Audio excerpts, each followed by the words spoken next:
She has a master's in business. You're just an engineer. Diane Coleman didn't even look up when she said it. Her eyes stayed on the printed document, pen hovering over a checklist like my entire career was just another box to tick before lunch. My name is Wayne Hoffman. I'm 48 years old. I've been keeping Cyberflow Industries running for 15 years, and I was about to find out exactly what they thought I was worth. We were sitting in conference room B, the one with no windows that smelled like burnt coffee. Gray walls, motivational poster about teamwork, box of tissues on the side table. Diana had called me in at 9:30 a.m. with a calendar invite that just said compensation review confidential. Nothing good ever came from meetings with that word in the title. Diane slid the paper across the table. Her nails were perfect, the kind you notice when someone won't look at you. "This is your adjusted compensation for the new fiscal year," she said in that flat HR voice. "You'll see your merit increase here." I looked down. Senior infrastructure engineer. 15 years, annual merit increase, 2.8%. Below that in smaller print, compensation aligned with internal equity guidelines. Corporate speak for, "We've decided what you're worth and arguing won't change it." 2.8%, I said, correct. That's within the standard band for technical contributors. I set the paper down. The server room was 2 floors below us. I could feel the building's rhythm. Steady hum, all systems normal. For now, what about Ashley Campbell? Diane's pen stopped moving. She forced a smile. "I'm not sure what you mean, Ashley Campbell." "The new operations director. Started 5 months ago. No technical background. I saw her offer letter." The smile got tight. "I can't discuss another employee's compensation. She's making double my salary, isn't she?" Diane put her pen down carefully. "Ashley has different qualifications." "Like what?" "She has a master's in business from a top program. She brings strategic oversight." Diane sat up straighter, like the degree itself proved her point. I waited. "The building's air system cycled. You're just an engineer. Different roles need different market positioning, just an engineer." The words hung there. "Just an engineer," I repeated slowly. "The just an engineer who built the failover system that kept us online when AWS went down last year. The just an engineer who caught the payment vulnerability before it cost us millions." Diane's jaw got tight. "Wayne, I understand you're frustrated. I'm not frustrated. I'm clarifying. You're telling me someone with an MBA and 0 experience is worth twice what I am. I want to make sure I heard that right."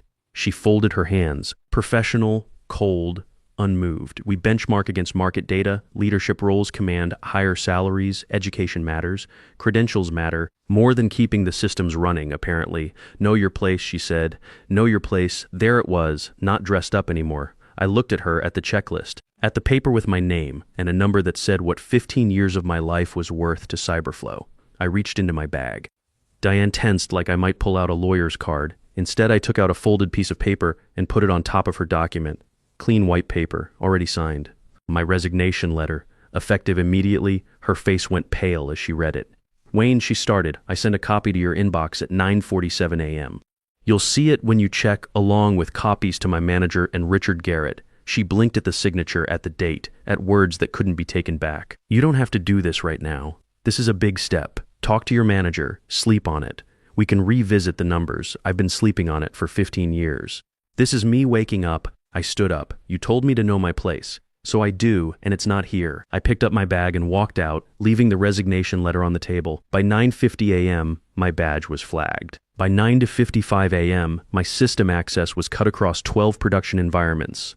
By 10:03 a.m., I'd cleared my desk and walked past 3 engineers who suddenly found their screens interesting. By 10:12 a.m., I was in my car filling out paperwork for the new job I'd already accepted at SecureNet Technologies. At 10:33 a.m., exactly 46 minutes after I'd signed that letter, my phone started buzzing with calls from numbers I didn't recognize. But let me back up and tell you how one sentence in an HR meeting turned into the most expensive 46 minutes in Cyberflow history. I joined Cyberflow 15 years ago when they were mid-size payment processing trying to compete with the big players. The infrastructure was held together with duct tape and prayers. We had one data center in Virginia, a backup site in Oregon that had never been tested, and monitoring that could tell you something broke, but not what. My interview was with George Dalton, the CTO who'd built his way up through the ranks. "Can you keep this place from falling apart?" he asked, pointing at a whiteboard covered in diagrams that looked like a disaster. "Depends. Can I change things? If you can prove they need changing, then yes." He hired me on the spot. I spent the first 5 years rebuilding everything. Real monitoring that showed trends, not just status lights. Proper backup systems we actually tested. Documentation that didn't say restart and pray. By year 7, I was the guy people called at 2 a.m. when things broke. Not because I was on call, because I was the only one who'd seen these problems before and knew how to fix them. I became the institutional memory nobody wanted to admit they depended on. That was fine for a while. The company grew. Revenue went up, executives got bonuses. I got a 3% raise and a coffee mug that said keeping the lights on. I didn't complain. I believed that eventually competence would be recognized. That was my first mistake. The shift started when Cyberflow decided they needed to professionalize. That was the word the new CEO used, Richard Garrett, former investment banker brought in by the board to scale the business. Richard loved words like synergy and optimization. He didn't love words like technical debt, or that's going to break if we don't fix it first. Within 6 months, hiring changed. Less emphasis on people who knew how things worked. More emphasis on people who knew how things should look on slides. We got directors with MBAs who'd never written code, VPs who could talk about operational excellence but couldn't explain what a load balancer did. Consultants billing $400 an hour to tell us we should cloudify our infrastructure strategy. That's how we got Ashley Campbell. MBA from a top 10 business school, 3 years at a consulting firm, 0 technical background. Her title, Director of Strategic Operations. Her job, align cross-functional initiatives with business objectives. Translation, sit in meetings, sound confident, make sure decisions looked good in quarterly reviews. Ashley was good at that part. She knew how to talk, how to frame things, how to make moving a database sound like a transformational digital initiative. What she didn't know, and didn't care to learn, was how anything actually worked. That became a problem fast. Ashley started inserting herself into technical decisions, not because she understood them, but because she decided operations meant she should have visibility into everything. She'd show up to architecture reviews with questions like, can we just containerize this? Or why don't we migrate everything to the cloud? Questions that sound smart to people who don't know better and make engineers want to put their heads through walls. At first, I tried being diplomatic. That's an interesting idea, but here's why it won't work in our environment. She'd smile, nod, then rephrase the same idea in the next meeting like I hadn't said anything. Eventually, I stopped explaining. I started documenting her suggestions in meeting notes along with the reasons they'd fail. That way, when they did fail, there was a record. I didn't do it to be vindictive. I did it to protect the engineers who'd have to clean up the mess. Ashley didn't like being documented. She started routing around me. She'd go directly to junior engineers and ask them to just try something quick. She'd promise them visibility, career growth, FaceTime with executives. Some of them, desperate to get noticed, would say yes. That's how we ended up with a production deployment on a Friday afternoon that took down our primary API for 40 minutes. Because someone had implemented a quick optimization Ashley suggested without understanding what it actually did. I fixed it. I wrote the postmortem. I added another entry to my notebook. New failure mode, decisions made by people who don't understand consequences. Nobody read the postmortem except the engineers. Ashley got promoted 6 months later. I found out about the pay disparity by accident. One of the junior engineers, Paul Martinez, had been sloppy with file permissions. He'd uploaded Ashley's offer letter to a shared folder instead of his personal drive. I wasn't snooping. I was looking for a document Paul had promised about a database migration. I clicked the wrong file, and there it was.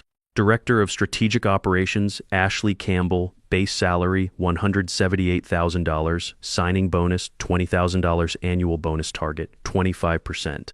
I stared at it. Then I opened my last pay stub, base salary, $89,500. No signing bonus. Annual bonus target, 8%, which I'd gotten exactly twice in 15 years, 5 months at the company. 0 technical background, 0 systems saved from disaster, making exactly double what I made. I didn't get angry. I got clear. That evening, I updated my resume for the first time in 15 years. I reached out to recruiters I'd ignored for years. Within 2 weeks, I had offers from companies that actually valued infrastructure expertise. Within 3 weeks, I'd accepted one principal engineer at SecureNet Technologies, $165,000 base plus equity, reporting to a CTO who'd built her career on actual technical work. All I needed was the right moment to leave. Diane Coleman gave it to me. The compensation review meeting was exactly what I'd expected.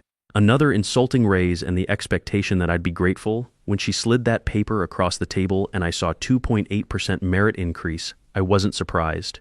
Just tired. Tired of being undervalued, tired of watching people with better credentials and worse judgment get paid more for doing less. So when she said she has a master's in business, you're just an engineer, Know your place, that was it. Not because it was the worst thing anyone had said to me, but because it was the truth they'd been dancing around for 15 years, finally said out loud. I pulled out my resignation letter and put it on the table. I'd written it the night before, printed it, signed it, just in case. Good luck replacing me, I said. Then I walked out. Cyberflow was about to learn an expensive lesson about the difference between credentials and competence. The first thing that happened after I left was nothing. For exactly 21 minutes, everything ran normally. The payment processing systems hummed along. Transactions flowed. Money moved from account to account like it had for years. At 10:33 a.m., that changed. The payment processing service started throwing errors. Not total failure, just elevated error rates that triggered the first-level alerts. Paul Martinez saw them and checked the runbook. The runbook said if payment processor shows elevated errors, check queue depth and service health. He did. Everything looked normal. Here's what Paul didn't know, what nobody knew except me. If the payment processor starts showing slow timeouts to the settlement service and queue depth looks normal, you need to check the connection pool settings on the back-end database. It doesn't auto-scale, and when the pool exhausts, it fails silently. I'd discovered that vulnerability 3 years ago during a similar incident. I'd fixed it, documented it in my personal notes, and added a monitoring alert that would catch it early. An alert that was firing right now, but nobody was reading the description. They were just seeing elevated errors and assuming it was something else. Paul escalated to the senior engineer on duty. That was supposed to be me, but I was sitting in my car filling out tax forms for my new employer. The backup senior engineer was sick, so it fell to Sarah Kim, a mid-level engineer who knew the systems but had never seen this particular failure mode. Sarah did what she'd seen me do dozens of times. She opened 5 terminal windows, started tailing logs, looked for patterns. She saw something weird. The payment processor was getting requests. It was trying to connect to the settlement service, but connections were timing out. Not immediately, just slowly. Slow enough that retry logic was kicking in, generating more requests, making the problem worse. Sarah recognized the pattern, but she didn't know why it was happening. The part she was missing sat in my notebook, written 18 months earlier. If payment processor shows slow timeouts to settlement and queue depth normal, check connection pool on settlement DB2, pool exhausts silently. Nobody else knew that. I'd fixed it quietly, documented it in my notes, and moved on. The monitoring alert I'd added was firing, but the description just said, settlement connection pool warning. Without context, it looked like a minor issue. By 10:45, the error rate had tripled. By 10:50, payment processing was completely down. 800 businesses couldn't process transactions. The largest client, a payment processor that did $12 million in annual business with Cyberflow, sent an email with the subject line, service interruption, immediate escalation required. That's when Ashley Campbell walked into the operations center. Why is the dashboard red, she asked. We're investigating, Sarah said. Investigating doesn't generate revenue. Can't you just restart it? Sarah hesitated. We need to figure out what's wrong first. How long will that take? I don't know. Ashley pulled out her phone. I'm calling Richard. CEO Richard Garrett showed up 10 minutes later. He looked at the dashboard, at the error graphs climbing, at engineers who were clearly struggling. Where's Wayne? He asked. He resigned this morning, Ashley said. Over a compensation issue, Richard's face went white. You let him walk today? I didn't let him do anything, Ashley said defensively. He made a choice. A choice you forced, Richard snapped.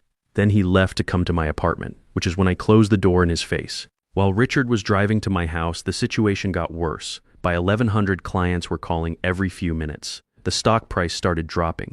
By 11:30, 3 major clients had sent formal breach notices. Sarah and Paul were doing their best, but they were swimming in deep water. They restarted the settlement service, which cleared the connection pool temporarily.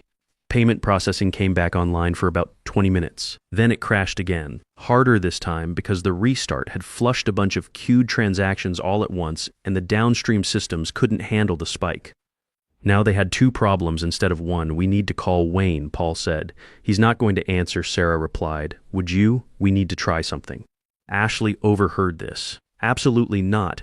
We don't negotiate with employees who quit without notice. We'll figure this out ourselves. With what? Sarah asked. Wayne built this system. He's the only one who knows how all the pieces fit together. Then we'll bring in consultants, Ashley said. By 12:30, they'd contacted 3 different consulting firms. The first 2 said they didn't have anyone available on short notice for a crisis of this magnitude. The third quoted $15,000 per day plus expenses, minimum 5-day engagement, and said their earliest available consultant could be on site tomorrow morning. Tomorrow? Richard said when Ashley told him we'll be out of business by tomorrow. Meanwhile, I was having lunch at a nice restaurant near my new office, going over onboarding schedules with Dr. Monica Webb, SecureNet CTO. When can you start? She asked. I was thinking Monday, but I could start tomorrow if you need me. Monday's fine. Take the weekend to decompress from whatever happened at your last place. If only she knew. My phone buzzed with another call from Cyberflow. I sent it to voicemail, then another, then a text from Paul. Wayne, please. We're drowning here. I showed the text to Monica. My old company having some technical difficulties. She raised an eyebrow. Related to your departure? Possibly. How bad? Their entire payment processing is down. Has been for 2 hours. Monica whistled. That's expensive. Very. Are you planning to help them? I thought about it. No. They made it clear this morning they don't value what I do. Now they get to learn what it's worth. Back at Cyberflow, the crisis was escalating. By 1 p.m., the company had lost $8 million in transaction fees. By 2 p.m., regulatory authorities were asking questions. By 3 p.m., local news had picked up the story. Richard called an emergency board meeting. The board members were not happy. How does one engineer quitting take down our entire operation? The board chair asked. He wasn't just any engineer, Richard said. He was the senior infrastructure engineer. 15 years with the company, built most of our core systems, and we just let him walk. Richard looked uncomfortable. There was a compensation dispute. How much of a dispute? He was making $89,500. He found out our new operations director was making $178,000. Silence. The operations director with an MBA and 5 months of experience? Yes. And instead of addressing the inequity, we told him to know his place. Richard winced. Something like that. The board chair rubbed her forehead. Do we have any way to reach him? He's not answering calls. What about his home address? I tried. He closed the door in my face. Literally. More silence. Then the board chair sighed. How much is this outage costing us? Last estimate was $12 million and climbing, plus regulatory fines, plus reputation damage, all because we wouldn't pay a senior engineer what he was worth. That's accurate. The board chair stood up. Fix this, whatever it takes, and fire whoever made the decision to lowball him in the first place. Back in the operations center, things were getting desperate. The external consultant had finally arrived, a guy named Brad who charged $2,000 a day and spent the first 2 hours asking questions about systems he'd never seen before. So this settlement service connects to what database? Brad asked, squinting at a diagram Paul had drawn. The main transaction DB and the reconciliation DB. Paul said, and the connection pooling is configured how? We don't know. Wayne set it up. Brad looked around the room. Where is Wayne? He quit this morning, Sarah said. Today? He quit today, and you're having this crisis? Yeah. Brad shook his head. You need to get him back here. I can't reverse engineer 15 years of infrastructure knowledge in an afternoon. He won't come, Ashley said. We already tried. Have you tried offering him what he's actually worth? Ashley didn't answer that. By 4 p.m., the outage had been running for 5.5 hours. The consultant had managed to identify the connection pool issue but couldn't figure out the safe way to fix it without causing more problems. Every solution he suggested, Paul or Sarah would point out why it might make things worse. We need the original architect, Brad finally said. This is too complex to fix blind. That's when Richard made a decision that probably saved the company. He drove to SecureNet Technologies and waited in the parking lot for me to come out. I saw him sitting in his BMW when I walked to my car at 5:30. He got out and approached me carefully, like he was approaching a dangerous animal. Wayne, Richard, I know you don't want to see me. I know we screwed up. But I need 2 hours of your time? No, name your price. It's not about money. Then what's it about? I looked at him, really looked. His expensive suit was wrinkled. His hair was messed up. His face looked like he'd aged 5 years in one day. It's about respect, I said. Which your company made clear this morning it doesn't have for me. We were wrong. Yes, you were. If I fix the compensation issue, if I make this right, will you help us? I thought about it, about my daughter Emma's tuition bills, about the engineers who were probably still in that conference room trying to solve problems they didn't create. I'll think about it, I said. That night, Cyberflow's board held an emergency session. They fired Diane Coleman. They put Ashley Campbell on administrative leave pending review. They authorized Richard to offer me whatever it took to come back. The outage finally ended at 11:47 p.m., 13 hours and 14 minutes after it started. Not because anyone figured it out, but because one of the junior engineers, Paul Martinez, finally found an old Confluence page I'd written 2 years ago, titled Payment Processor Failure Modes, Emergency Recovery. It had everything: the connection pool issue, the retry storm problem, the exact steps to recover without causing secondary failures. Paul followed the instructions step by step. It worked. Systems came back online, clients stopped screaming, the crisis was over, final damage. 28 million in lost revenue, $4.2 million in regulatory fines. 3 major clients terminated their contracts, and a stock price that dropped 12%. The next morning, Richard called me. The system's back up, he said. I heard we found your documentation. Thank you for leaving it. I always document things. That's what good engineers do. I know, we want you back. At what salary? $165,000 base, $40,000 signing bonus, 20% annual bonus target. Principal engineer title report directly to me. I was quiet for a moment. It was almost exactly what SecureNet had offered me. I appreciate the offer, I said finally. But I already started somewhere else. We'll match whatever they're paying. We'll beat it. It's not about the money, Richard. It's about working somewhere that values what I do before they're forced to. I understand. But if you ever change your mind, I'll keep that in mind. 3 months later, Cyberflow reached out again. This time through a recruiter, they wanted to bring me back as a consultant. Not full-time, just quarterly reviews and knowledge transfer. The rate $450 per hour, I said yes. Not because they deserved my help, but because I'd learned something important. The best response to being undervalued isn't anger. It's success. And sometimes, if you're lucky, you get to charge the people who undervalued you 4 times your old hourly rate to fix the problems they created. Today, I'm still at SecureNet Technologies, distinguished engineer. Emma's tuition is covered without me losing sleep. My team respects what I do because the leadership does. Sometimes people ask if I regret how I handled things at Cyberflow. If I should have been more diplomatic, given them a chance to fix things before walking out, I tell them this. When someone shows you exactly how much they value you, believe them. You can stay and hope things change, or you can leave and let reality teach them what you were actually worth. I chose reality, and 46 minutes later, so did they. Here's what I want you to understand about workplace respect. It's not something you can negotiate for after the fact. Either they value what you bring, or they don't. And if they don't, no amount of explaining will change their mind. Only consequences will. Sometimes the best thing you can do is stop preventing those consequences and let them learn the hard way. Because the person who tells you to know your place is the same person who's about to find out what your place was really worth to begin with.